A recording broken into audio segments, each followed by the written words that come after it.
बिस्मिल्लाहिर्रहमानिर्रहीम। अस्सलामुअलैकुम। यूट्यूब के ऊपर मुबीनास कुकिंग चैनल को देखने और पसंद करने के लिए मेरे तमाम दोस्तों का बेहद शुक्रिया। दोस्तों, आज हम अपने किचन में पसंदे बनाने जा रहे हैं। पसंदे आपने बहुत सारे स्टाइल से खाए होंगे, हैदराबादी पसंदे, मसालेदार पसंदे, मगर आज जो मैं पसंदे बनाना जा रही हूँ वो स्मोकी पसंदे बनाने जा रही हूँ और इसको मेरे स्टाइल से सीखिए और वीडियो को लास्ट तक देखिएगा। पसंद आ जाए तो लाइक्स कर दीजिएगा। तो चलिए इसके इंग्रेडिएंट हम जल्दी से नोट कर लेते हैं। मैंने 1 कप दही ले लिया है और 1/4 teaspoon cup mustard paste, 1 tablespoon नमक, 2 टेबलस्पून भुने चने, 1 टेबलस्पून खसखस का पेस्ट, 2 प्याज को फ्राई कर लिया है मैंने, 1 टीस्पून तिल ले लिए हैं मैंने सफ़ेद और 1 टेबलस्पून नारियल का बुरादा और 1 टेबलस्पून लाल मिर्चें और 1 टीस्पून भुना कुटा ज़ीरा, 2 टेबलस्पून पपाया पेस्ट और 3 टेबलस्पून लहसुन अदरक का पेस्ट, हरा धनिया, पुदीना, हरी मिर्ची और नींबू। और ये मैंने आधा किलो के करीब पसंदे लिए हैं। देखिए, मैंने इसको बहुत ही पतले पतले पार्चों में कट कर लिया है। कुछ लोग इसको हैमर से पतला कर लेते हैं, मगर मैंने ऑलरेडी बहुत ही पतले पतले पार्चे किए हैं तो मैं इसको हैमर से कूटूंगी नहीं। तो चलिए इसको बनाना स्टार्ट करते हैं। सबसे पहले मैं चने, तिल और नारियल इसका बुरादा बना लेंगे। देखिए, इसका मैंने फाइन पाउडर बना के तैयार कर लिया है। और दूसरे स्टेप में हम तली हुई प्याज और दही दोनों को आपस में मिक्स करके ग्राइंड कर लेंगे।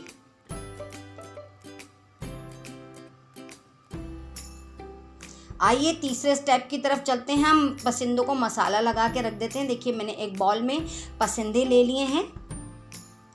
इसमें 3 टेबलस्पून मैंने लहसुन अदरक का पेस्ट शामिल कर दिया है, 2 टेबलस्पून पपाया पेस्ट शामिल कर दिया है, कच्चे पपीता मैंने इस्तेमाल किया है छिलके के साथ, और 1 टेबलस्पून खसखस का पेस्ट मैंने इसको सिल पे पीसा था, 1 टेबलस्पून लाल मिर्चों का पाउडर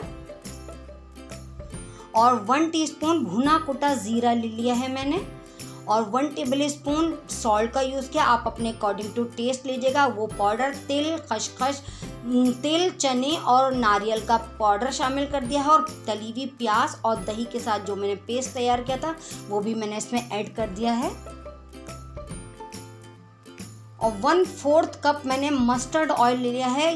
इसके अंदर मस्टर्ड ऑयल शामिल करने से बहुत ही शानदार खुशबू आती है। दोस्तों, मैं इसको अपने हाथ की मदद से अच्छी तरीके से मिक्स कर रही हूँ और मिक्स करने के बाद मैं इसको 2 से 3 घंटे के लिए मैरिनेट करके रखूँगी ताकि गोश्त अच्छा सा मैरिनेट हो जाए और जब हम इसको कुक करें तो वो बहुत ही आसानी से गल जाए। चलिए अपने आगे के स्टेप की तरफ चलते हैं। अब मैंने एक फ्राई पैन ले लिया है, मैं इसके अंदर इसको कुक करूंगी और जो मैंने मैरिनेट 3 घंटे हो गए हैं फ्रेंड्स, अब मैं इसको कुक करने के लिए एक फ्राई पैन में रख दूंगी। देखिए, मैंने ऑलरेडी इसके अंदर मस्टर्ड ऑयल शामिल कर दिया था तो मैं इसमें एक्स्ट्रा ऑयल शामिल नहीं करूंगी और इसके अंदर कोई मैं पानी भी नहीं शामिल करूंगी। इसीलिए मैंने इसको 3 से 4 घंटे मैरिनेट करने के लिए रखा था कि गोश्त बहुत अच्छे से मैरिनेट हो जाए और गल जाए। और अब मैं इसको कवर करके पकाऊंगी। गोश्त गलने तक हम इसको पकाएंगे। देखिए, तकरीबन मीडियम फ्लेम पे पकते वक्ते इसको 20 मिनट हो गए हैं और कितना शानदार सा ग्रेवी देखिए तैयार हो गई है इसकी और पसंदे भी गल चुके हैं गोश्त, क्योंकि मैंने बहुत ही पतले पतले पार्चे किए थे। और अगर आप लोगों के पास चाहें तो हैमर की मदद से इसको फ्लैट भी कर सकते हैं इन पीसेस को, मगर मैंने ऑलरेडी इतने पतले पतले पार्चे काटे थे तो इस वजह से मुझे ज़रूरत नहीं थी। अब मैं इसको स्मोकी टच देने के लिए, देखिए, मैंने कोयले को पहले ही से गर्म करने के लिए रख दिया था। अब मैंने एक प्याली के अंदर उसके अंदर कोयला डाल दिया है और मैंने थोड़ा सा ऑयल डाल के इसके अंदर इसको स्मोक दे दूंगी ताकि जब हम इसको रोटी के साथ सर्व करेंगे तो इसमें ज़बरदस्त ही स्मोकी फ्लेवर आएगा।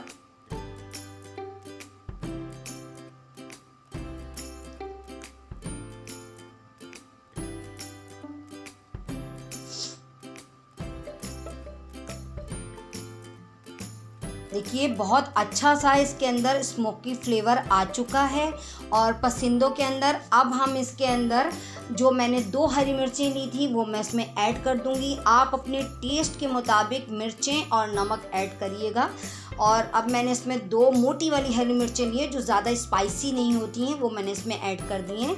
और अब मैंने फ्लेम को ऑन कर दिया है ताकि मैं इसको 1 से 2 मिनट और कुक करूँगी। इसमें मैंने आखिर में पुदीने के चंद पत्ते और हरा धनिया आधी गड्डी मैंने ली थी, वो मैंने हाथ की मदद से तोड़ लिया था, वो मैंने इसमें ऐड कर दिया है। अब इसके साथ मैं अच्छे से मिक्स कर लूँगी इसको और कवर करके सिर्फ 1 से 2 मिनट में इसको कुक करूँगी। और ये मेरी जो रेसिपी है दोस्तों, ये बिल्कुल बनके रेडी हो चुकी है, बहुत ही झटपट बन जाती है।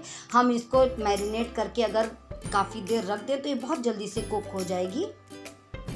देखिए मेरी रेसिपी बिल्कुल ज़बरदस्त ही बनके तैयार हो गई है। मैं इसको चपाती के साथ सर्व करने वाली हूँ। दोस्तों अगर आपको मेरी रेसिपी पसंद आए तो मेरे चैनल को ज़रूर सब्सक्राइब करिए, बेल आइकन को दबाना हरगिज़ मत भूलिए ताकि हर आने वाली न्यू रेसिपी का नोटिफिकेशन सबसे पहले आप तक पहुँचे। और अगर आप लोग नए हैं तो दोस्तों आप लोग भी जल्दी से सब्सक्राइब कर लीजिए। मुझे इंस्टाग्राम पर फॉलो करिए, फेसबुक पर फॉलो करिए और कमेंट सेक्शन में मुझे कमेंट्स ज़रूर करके बताया करिए कि आपको मेरी बनाई हुई रेसिपी कैसी लगती है। मेरी वीडियो को लास्ट तक देखने के लिए थैंक्स फॉर वॉचिंग। अल्लाह हाफिज़।